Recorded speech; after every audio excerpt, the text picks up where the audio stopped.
नदी किनारे पेड़ की डाल पर बैठे हुए कबूतर और गोरी कौवी आपस में लड़ रहे थे। ये रोटी का टुकड़ा मेरा है। ये मेरा है, ये मैं खाऊंगी। ये मेरा है। कबूतर रोटी का टुकड़ा अपनी तरफ खींचता और गोरी कौवी अपनी तरफ। ऐसे ही वो रोटी का टुकड़ा डाल से गिरता है और नदी में गिर जाता है। रानो चिड़िया दूसरे पेड़ पर बैठी ये सब देख रही थी।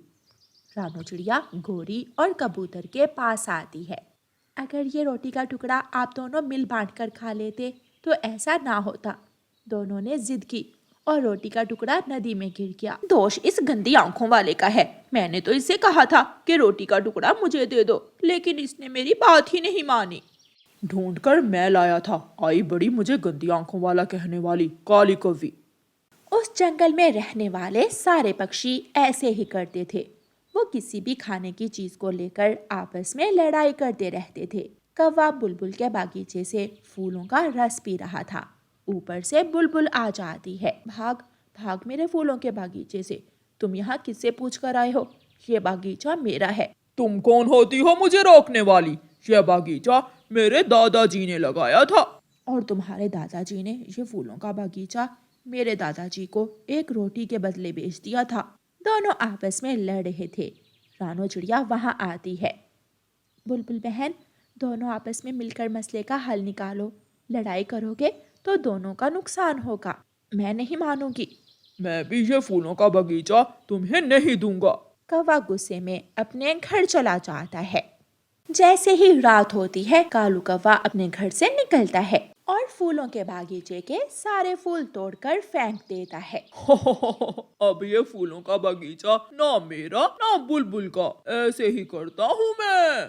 दूसरे दिन बुलबुल रोती हुई चिड़िया के पास जाती है। चिड़िया चिड़िया, कौवे ने मेरा फूलों का बागीचा बर्बाद कर दिया है। बुलबुल बहन, मैंने कल कहा था कि बैठकर बात कर लो, लेकिन कल आपने मेरी बात नहीं मानी। लड़ाई झगड़ों से मसाइल का हल नहीं निकलता। बुलबुल रो रही थी।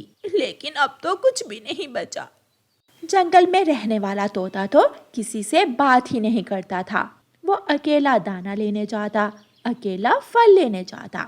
एक दिन तोता बैठा देख रहा था कि आसमान से एक चील आती है और मैना के घोंसले से अंडा उठाकर ले जाती है। लेकिन तोता चुप करके ये सब देखता रहता है। मैना वहां आ जाती है। तोते, मेरे घोंसले में मेरा अंडा था, वो कहाँ गया? अभी थोड़ी देर पहले आसमान से चील आई थी और वो अंडा उठाकर ले गई है। और तुम बैठे देख रहे हो, ना शोर किया, ना किसी को मदद के लिए आवाज दी। मैना, माफ करना, अंडा तुम्हारा था, मेरा नहीं था। मैं क्यों शोर करके अपनी जान को खतरे में डालता? आज मुसीबत मुझ पर आई है, कल किसी और पर भी आ सकती है। आहिस्ता आहिस्ता जंगल में सूखे का मौसम शुरू हो जाता है और जंगल में दाना पानी खत्म हो जाता है। सब पक्षी मिलकर रानो चिड़िया के पास जाते हैं। चिड़िया चिड़िया, कोई उपाय बताओ, हमारे बच्चे भूखे हैं। अगर तुम सब पहले ही आपस में मिलजुल कर रहते और एक दूसरे की मदद करते तो आज ये वक्त ना आता। अब आप सबको मिलकर काम करना होगा। जैसे मैं कहूँगी वैसे ही आप सबको करना होगा। फिर वो सब हाँ में अपना सर हिलाते हैं। सब जाओ और एक एक दाना चावल का ढूंढ कर लाओ। फिर वो सब पक्षी जाते हैं और थोड़ी देर बाद वो सब एक एक दाना चावल का ले आते हैं। चिड़िया 2 दाने चावल के अपने पास रख लेती है। ये 2 दाने चावल के मैं यहाँ नदी के पास जमीन में बो दूंगी और बाकी के दाने वो बड़े पक्षी ले जाएं जिनके घरों में छोटे बच्चे हैं। 2 दाने गोरी कौवी और 2 दाने बुलबुल ले जाती है। फिर सारे पक्षी चिड़िया का कहना मानते हैं और हर रोज नदी से पानी लेकर चावल के बीजों से उगने वाले पौधों को देते रहते हैं। कुछ समय बाद उन पौधों पर चावल लग जाते हैं। अब हम इससे बढ़कर काम करेंगे। हम बड़े खेत में चावल की बड़ी खेती करेंगे और कभी हमारे पास भोजन खत्म नहीं होगा। वो सब ऐसा ही करते हैं और ऐसे चिड़िया अपने जंगल के पक्षियों को मिलजुल कर काम करने की आदत डाल देती है। अब उनके जंगल में हर तरफ अनाज ही अनाज था, दाना ही दाना, और कोई भी पक्षी भोजन को लेकर परेशान नहीं था। गोरी बहन, ये ले, ये चावल का दाना आप ले लें। मैं अपने लिए और ले आता हूँ। कबूतर भाई, चिड़िया ने तो हमारी भोजन की लड़ाई खत्म ही कर दी, अब कोई भूखा नहीं रहेगा। ऐसे उस जंगल के सभी पक्षी खुशी खुशी आपस में मिलजुल कर रहने लगते हैं।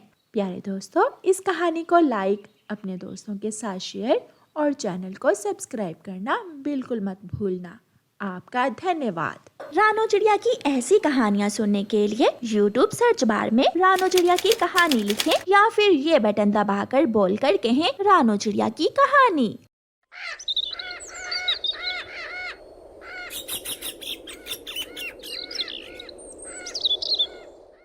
पापा चिड़िया कई दिनों से बीमार थे। सुनिए जी, अब तो घर में राशन भी खत्म हो गया है। अगर हम ऐसे ही घर में बैठे रहे तो बच्चों को क्या खाने को देंगे? हमारे परिवार में मम्मा पक्षी बाहर के काम नहीं करती, सब बातें करेंगे।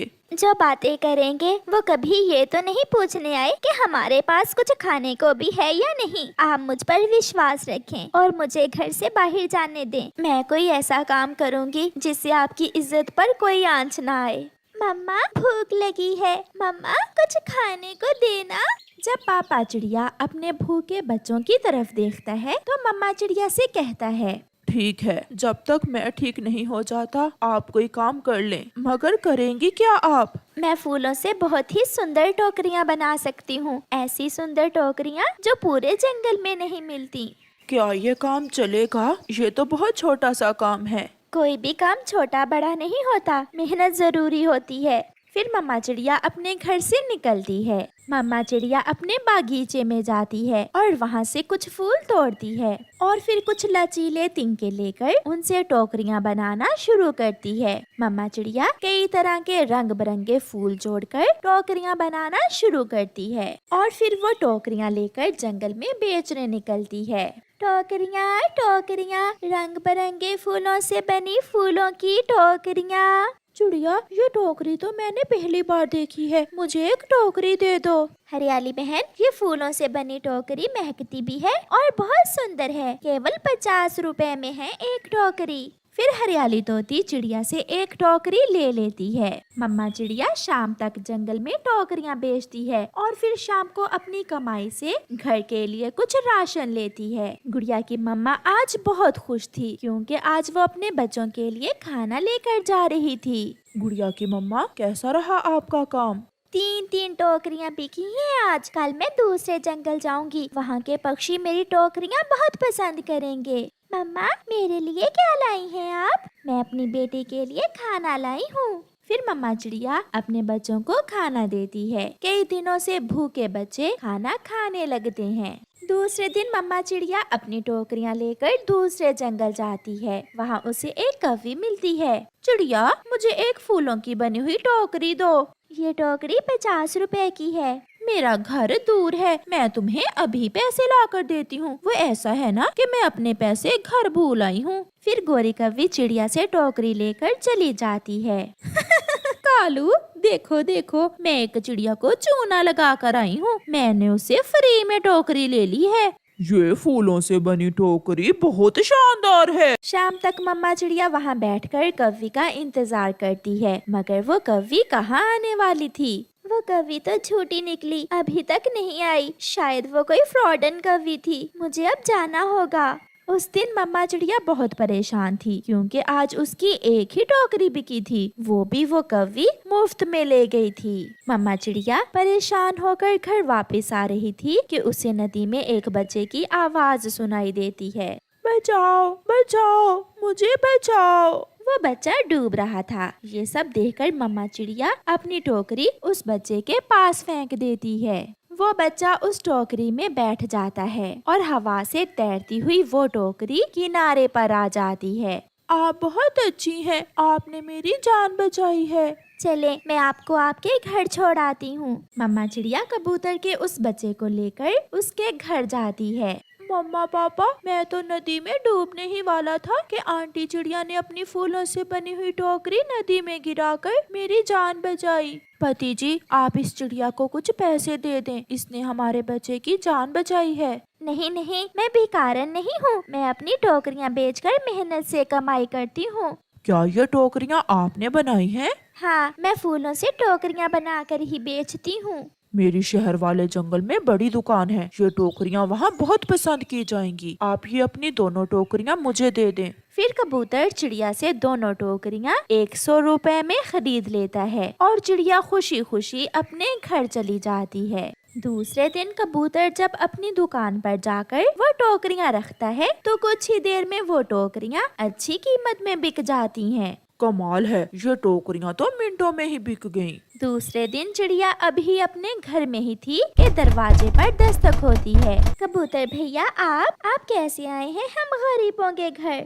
चिड़िया, अब आपको अपनी फूलों से बनी हुई टोकरियाँ बेचने के लिए जंगल जाने की जरूरत नहीं है। आप जितनी भी टोकरियाँ बनाओगी मैं वो आपसे घर ही आकर ले जाया करूँगा। ये सुनकर मम्मा चिड़िया बहुत खुश होती है। ऐसे चिड़िया का फूलों से टोकरियाँ बनाकर बेचने का काम बहुत अच्छे से चलने लगता है और चिड़िया अपने परिवार की सारी खुशियाँ पूरी करती है। गुड़िया की मम्मा, मुझे गर्व है आप पर। आपने मुश्किल समय में घबराने की बजाय हिम्मत और हौसले से काम लिया और सारे परिवार का बोझ उठा लिया। मैं ना कहती थी कोई काम छोटा या बड़ा नहीं होता, मेहनत से किया हुआ हर काम बड़ा होता है।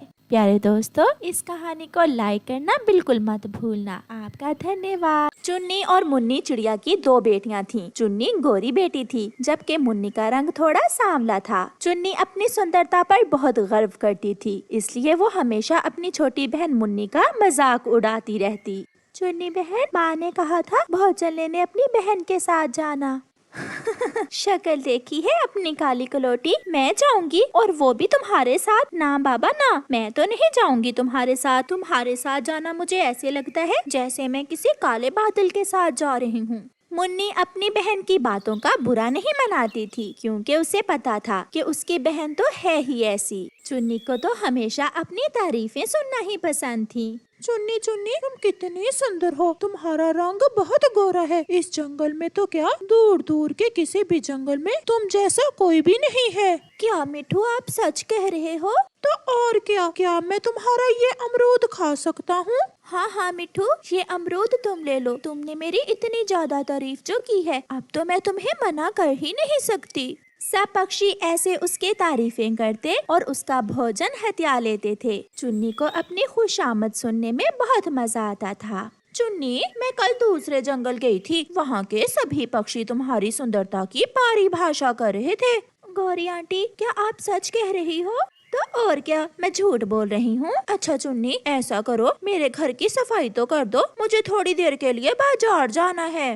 अब आपने मेरी इतनी तारीफ की है तो मैं क्यों ना आपका काम करूं। मम्मा, आप इसे समझाएं। जंगल के सारे पक्षी इसकी झूठी तारीफें करते हैं। कोई चुन्नी बहन से इसका भोजन ले लेता है तो कोई चुन्नी बहन से घर के काम करवाता है। जलती हो तुम मेरी सुंदरता से, सब मुझे ही सुंदर सुंदर कहते हैं। भला कभी किसी ने तुम्हें भी सुंदर कहा है? चुप कर जाओ, मुझे सोने दो। हर समय लड़ाई करती हो तुम दोनों बहनें। फिर कुछ दिनों बाद मम्मा चिड़िया एक दूसरी चिड़िया से मिलती है और अपनी बेटियों की शादी की बात करती है।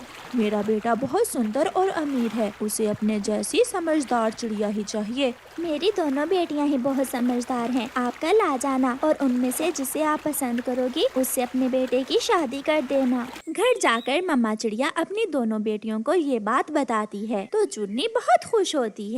मम्मा देख लेना, उस अमीर चिड़े की मम्मा मुझे ही पसंद करेंगी क्योंकि मैं सुंदर हूँ, मैं गोरी चिट्टी हूँ और मुन्नी तो काली कलौटी। मुझे भी अभी शादी करवाने की कोई जल्दी नहीं है। मेरा ब्याह होगा उस अमीर चिड़े से और तुम्हारा किसी गरीब से। बहुत मजा आएगा जब मैं अपनी हवाई मोटर में तुम्हारे घर आया करूँगी।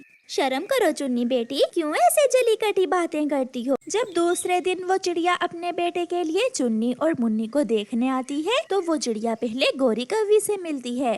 गोरी, उन दोनों में से ज्यादा बुद्धिमान कौन है, चुन्नी या मुन्नी? सच्ची बात है बहन, अक्लमंद तो है मुन्नी मगर सुंदर चुन्नी है क्योंकि मुन्नी का रंग थोड़ा सांवला है। फिर चिड़िया तोते के पास जाती है और यही बात मिठू तोते से पूछती है। चिड़िया, बात सच्ची करूँगा, चुन्नी सुंदर तो है मगर 1 नंबर की पागल है। जंगल के सभी पक्षी उसकी सुंदरता की परिभाषा कर करके उससे अपने घर के काम करवाते हैं। ये सब जान लेने के बाद वो चिड़िया चुन्नी और मुन्नी के घर जाती है। मुन्नी, तैयार हो जाओ अब अपनी बेइज्जती करवाने के लिए। रानो बहन, आपकी दोनों ही बेटियां एक से बढ़कर एक हैं, मगर मुझे मुन्नी पसंद है। मैं अपने बेटे की शादी मुन्नी से करना चाहती हूँ। ये सुनकर चुन्नी के तो होश ही उड़ जाते हैं।